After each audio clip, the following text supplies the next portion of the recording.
I think there's something to be said for looking at the collective experience of black children. We can't ignore the collective experience of black people in the country, for example, although we have great diversity within.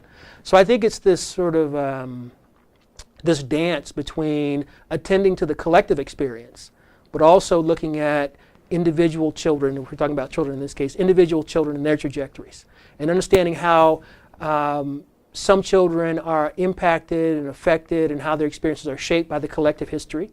So an individual black child might be a striver, an achiever, a brilliant black child, but because of the collective experiences of black people in the country, in schooling, education in general, there may be forces that continue to see that individual black child through the lens of oppression only, or again, stereotypes that have been generated through the course of history about black people. So I think there's a delicate dance.